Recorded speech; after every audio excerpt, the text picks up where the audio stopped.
Hi guys, and welcome to my review of the RAPTGO bridge. This is the latest from RAPTGO, the company that gave us the infamous RAPTGO Hook X, by many considered one of the top planar drivers or planar driver IEM in the market, and one that I actually also enjoyed pretty much. And then later they released the Leaf, which was a single DD that in essence its only issue was just a little minor fine tune that it needed in its tuning to have become or to have possibly become one of the most liked single DDs. I actually modified my one, and I can tell you that with that slight mod it becomes an absolute beast of an IEM. And now they give us the bridge. It's been out already for a while, and I've had the IEM actually for quite a while. I've had the IEM for about 2 months, just with other stuff coming in. I just never got around to reviewing it, although I have listened to it quite extensively. It's in essence a Tribrid, if I have to classify it correctly. It's got two dynamic drivers, a 10 and a 6mm, so it's following a trend which has begun now a couple of months ago. And then it's also got two BAs, which apparently have been custom designed for them, and it's got then a 12-layer piezoelectric driver. The 10mm obviously is handling all the bass, the 6mm is handling the upper mids and part of the early treble, let's put it that way. The two BAs are handling the treble and the super high frequency, if you want to, or ultra high frequency, if you want to call it that way. And then the 12-layer PZT is basically there to confer atmosphere, to confer a bit of 3D-ness to the whole sound. Okay. Anyway, this is the box. Inside of this box, okay, which is, as you can see, very simple. Inside of this box, we get this very unusual, very RAPTGO kind of presentation, which is a box in essence, which brings everything in it. And there's only one little small thing that I'm gonna bring, to or call attention to. Well, first of all, obviously its size is big, so it's not going to be exactly the easiest thing to carry around. But it's got the nozzles, it's got the tips, it's got the nozzles. I'm actually using the stock nozzles. It's got these more wide bore ones and these narrow bore ones. I prefer actually the narrow bore. It's got these nozzles, one which they call the equilibrium, which is the one that I'm actually got up on. I've actually got that one set up on the bridge. It's got then which is silver. It's got these black ones, and then it's got these gold colored ones, which are for the high frequency. The problem that I was going to bring to, or the issue, is the cable, which first of all, the cable is not of a quality that I think is conducive with the actual IEM in general. And then the space provided for the cable is very, very tight. So if I want to put a cable like the one I'm using, which is a nice HTK cable, if I want to put it inside here, I am going to struggle to generally put it inside there. That's the only thing. I think if maybe they had made it just maybe a centimeter or half a centimeter thicker, it would have given it a bit more space. And even for the actual IEMs, because when you put them in there, they have a tendency of getting slightly squashed. But otherwise, I mean, I have to give RAPTGO for always being very bold in their presentation, and unquestionably they've been bold this time. It's a nice case. It looks the business. It looks very futuristic kind of. I like it. I like the presentation. Anyway, as for the RAPTGO itself, it's got well, I'm using the nice HTK cable, like I've mentioned. It's got a shell that we've seen this sort of shell before. It's not new. It's relatively thick, okay, to house all of the stuff that it has house inside. And then it's got that front vent hole there, if you can see, and then it's got this big vent here for the back. Concretely, what this big vent here is doing, I'm not sure, so I'm not gonna just speak out of where the sun don't shine just for the sake of saying something. I'm not exactly sure what it does. It also does seem to be slightly open back, as you can kind of see there. It seems to have a semi-open back design. And then it's got what? It's got the tuning switches, as you can see, 1 and 2, and like I've mentioned already before, the tuning nozzles. All right. So what this all basically means is that the bridge offers a very high degree of tunability And although yes, you will see changes by changing around the tips and flicking the switches and the nozzles. Ultimately, the switches are not where you will see the biggest differences. The biggest differences are by changing the nozzles, and the equilibrium nozzle, I've got it here so as to kind of plateau more that whole area past the peak of the pin again up to about 8-9K instead of having it all up and down. And in that process also tames certain areas which might be problematic, and obviously the tips are also quite important in fine tuning the sound. All right.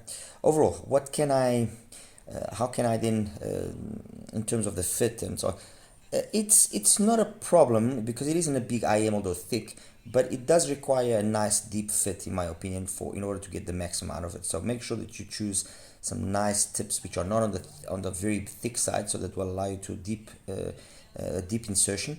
The nozzle is relatively thick, so that you also have to pay attention to when you're selecting those tips.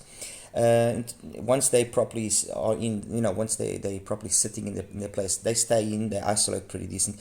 So it's not an issue. I mean, for an IM that has all these drivers and it's got a nice metal construction, it doesn't weigh too much and it looks the part. It looks really, they've kind of, if you look at the case and you look at the faceplate, they've kind of given it a recurring theme. So it's nice. They've paid attention to minor details and it's nice.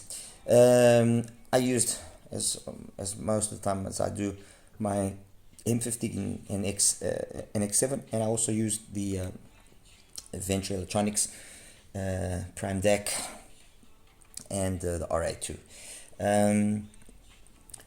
I've only got basically an IEM to compare it with here. I could have selected a lot more, but I've only got basically one, which was launched more or less at the same time. And then I've got the CVJ May here, because the CVJ May is one of those IEMs that is kind of a freak, at least for me and in my opinion. What can I say about the sound of the RAPTGO, the bridge? It's a nice, entertaining sound once you have selected the right tip, nozzle and switch selection.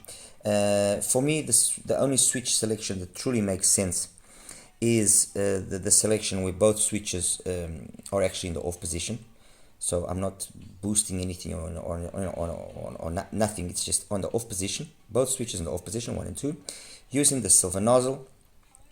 And that's where I am able to get a sound which I think is a sound conducive for an IM of $159, and that allows me to ultimately then enjoy the IM.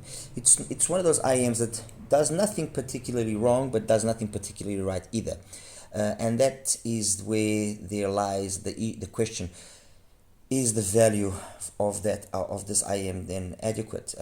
There's not many reviews, and the few reviews I've seen of the bridge haven't exactly been, at least in my opinion, very favorable. I don't dislike the bridge. I'll be very straightforward. I don't dislike the bridge. I actually think the bridge in this setup that I'm running is actually quite nice. The problem with the bridge is, and it's a problem with many other IMs, is that they should have paid a little bit more attention to the tuning to make it stand out more with regards to the tuning possibilities, because you have two tuning possibilities: tuning nozzles and tuning switches. So they, in my opinion, they should have given the tuning side of things a little bit more attention to really give the bridge a standout feature, a feature that it's not only got switches for you to adjust, it's also got the nozzles to help you adjust further and tailor their sound to you. Having said all of this, I'm sure there will probably be people there that will like the more forward presentation with the big peaks that it has. Personally, like I said, I like all tunings as long as they are well done, and that, let's say, more I don't know if the right word is more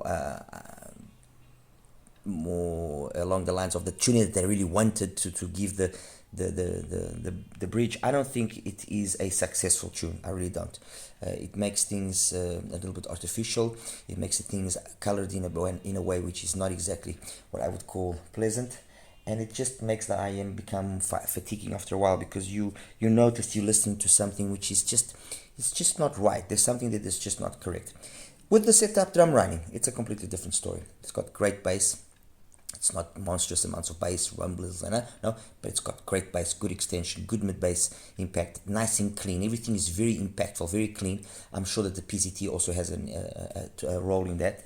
Same thing happens with the GQ100 from Geek World. Those PZTs, they are definitely helping to clean up and to give that cleanliness to the bass that sometimes is lacking. So it's got a nice, full, impactful, dynamic bass. The mids are also pretty decent. There's nothing particularly wrong with them. I would say maybe male vocals are the ones that probably stand out a little bit more. And then there is, in this setup that I'm running, a gradual, let's say, roll off towards the upper end. And I prefer it that way, so that first of all, you don't notice too much of the BA timbre, and secondly, it just makes for a more pleasant, more unfatiguing listen. While with the other nozzles, for example, the high frequency nozzle, it just becomes too peaky and not a pleasant listen overall. Okay, technically, soundstage is okay. It would and it should be better. Imaging is again okay. Detail retrieval, it's got decent detail retrieval. You can pick up on a pretty good amount of twinklies and sparklies, and the timbre and tonality as well is again pretty decent. Nothing. I think the timbre and tonality and the detail retrieval are probably the two standout features in terms of the technicalities. What about then compared to the Quartet from QE Ears and to the CVJ May? The Quartet is $109. The CVJ May is about $60, give or take. The Quartet, we know, is a true dynamic driver run in a coaxial manner, one diaphragm behind the other, in what they call a solobaric kind of system, or quasi-isobaric type of system, with two BAs. So it's effectively only a hybrid with dual DDs and two BAs. Doesn't have the PZT drivers, and the May is actually a 1+2, with the switches being able for you to adjust if you want one BA, no BAs, both BAs, whatever. I like the Quartet. I thought the Quartet was fine. Again, it needed a little bit of tweaking and messing around to find exactly the right spot for it. But I also said in my review of the Quartet that I thought that the CVJ May was an overall better sounding IEM. It's an overall rounder IEM. It just sounds nicer, cleaner. That's very much what I would say about the bridge. The bridge at $159, it has a mountain of other IEMs priced at that value that can give it a good run for its money. Single DDs, hybrids. I mean, one hybrid that comes to mind is the 7th Acoustic Stargazer. The 7th Acoustic Stargazer, that thing is an absolute beast of an IEM. The Yume Tumba, again, another beast of an IEM, So there's plenty of IEMs at that price that can really, make life very hard for the bridge. I would say that the bridge will be for the person that wants a product which is very different, very differentiated, and likes tinkering around to make sure he gets the best out of it. And once you've found that formula, it is a decently engaging, decently satisfying IEM. Okay, it's got, like I said, the majority of the technicalities are acceptable. The frequency response is also acceptable, and compared to the Quartet, I personally think it just edges slightly the Quartet. But it still is, in my opinion, inferior to the May. If the difference between the May here, let's say, was 12%, okay, between one and the other, the difference here between the bridge and the May, I would say, is 7-8%. Okay, that's how I perceive it. I will obviously post all the links to the songs that I usually use, but it was not a difficult one to pick up on things like, for example, La Belle Danson's Remorse from Chris Botti. At the minute 120, 124, you got this saxophone going on, and the energy of that saxophone makes itself felt in a different way in one of these IEMs. But if it's done properly, it will be nice and pleasant, even though it's energetic. If it's done it can be a little bit aggressive. The Quartet, it just seems that something there is not right. It's almost like if it was out of correct polarity, which isn't the case. With the bridge, you also get that sensation, but it's better than the Quartet. The bridge does it better than the Quartet. The bridge also does better than the Quartet. 80s from Palladium Muller. Feels So Good from Diane Reeves. It also does it in a more, I would say, pleasant manner, more sonically satisfying manner. It's not that the quartet doesn't work well, but the bridge is just a little bit better. As compared to the May, it's like I said, the May is just a freak of an IM, honestly. I guess that the reason maybe many people are not trying it is because CVJ has in the past not had the greatest of reputation, so people obviously are going to be a little bit reluctant to invest. But it is a very, very good IM. And ultimately, I think the biggest hindrance to the RAPTGO's success is not so much that you have to play around with it to, get it to the right spot, is that it's priced at what it's priced. For me to justify this over the May, it's a tough one. Okay, I can find maybe more reasons to justify it over the quartet, but over the May it's a tough one. And if this was to cost $109, for example, then I would have a different opinion, and I would wholeheartedly say this is a solid choice, a really solid choice. But there's $100 difference basically between these two IMs, and it's not an easy one. Anyway, guys, I'll show you the graphs now next, and any questions you might have, please feel free to ask. All right, you take care now. Bye bye. Hi guys, and welcome now to the graph section for the RAPTGO bridge. Let me just clear things up slightly here so we are getting a better perception of what's going on. Okay, so that's out. Alright, these are basically the three settings, playing around with the nozzles and the switches. And as you can see in two of those setups, which actually then repeat themselves, irrespective of what the switch position is, the variation is very little. You have a more peaky presentation. Okay, you have this peak just over 2K, and then you have this peak at around 5K, which makes itself quite felt. And I just didn't enjoy the bridge in that setup. I had to play around a little bit, and eventually I found this setup, which I've now highlighted, which is using the equilibrium nozzle and using the switches in the zero position. And that way, okay, with that setup, then what we end up with is something that when I now put the quartet next to it is very similar to the quartet. The quartet in brown only has a little bit more mid-bass emphasis, which for me personally, it ends up bloating up a little bit more of the mids, upper mids, and treble. It just over thickens it up a little bit too much. But I don't know what it is about the quartet. It just sounds off to me. There's something about it. Look, it basically could actually be just my unit. I'm not going to deny it. It maybe could be, unit variance is quite common. It's not an unusual thing to happen. So it could be just that I have a unit which is just a lemon.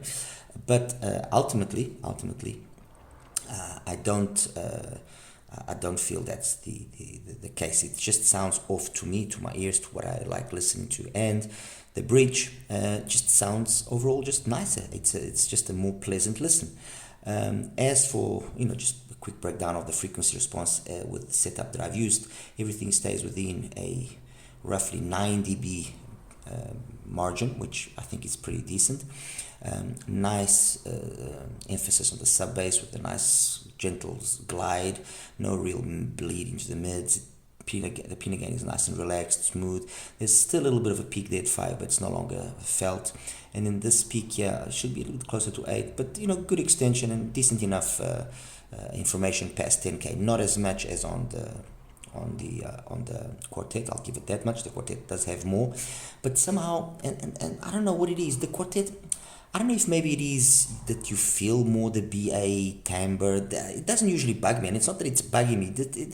There's just something that I just cannot put my finger on it. It's a nice sounding IM, but and already when I reviewed the CVJ, the May, when I reviewed the quartet, I mentioned that the CVJ May was an IM that I just felt that although when you look at it graphically, I'm just trying to find it here. 1 second, guys. My apologies. Although when you look at the graph, you might think to yourself, okay, but this doesn't really look like an appealing graph or anything of the sort. When you listen to it, it sounds really, really good. In terms of actually the bass, when I compare it to the RAPTGO, they're very similar in the bass. It just has a lower energy level across then 2 to 8K. And overall, the balance that you get out of the May, it's just a very satisfying. It's got a nice lushness to it. It's very engaging, the sound. It's very, a little bit on the warmer side, obviously, but it's a pleasant sound, and I get that same feeling from the RAPTGO, from the bridge. The quartet, on the other hand, although again it does look very similar there, it just sounds, I don't know, off somehow. I mean, like I said, I'm going to repeat this again because I don't want no controversy. It could be just my unit. It just sounds strange. That's all. Anyway, and I actually checked if it was maybe a polarity issue or anything, and it's not. It's not a polarity issue. Anyway, guys, this is my take on the bridge. As always, like and subscribe, and if there's any questions, please feel free to ask away and so on. All right. Anyway, you take care now. Bye bye.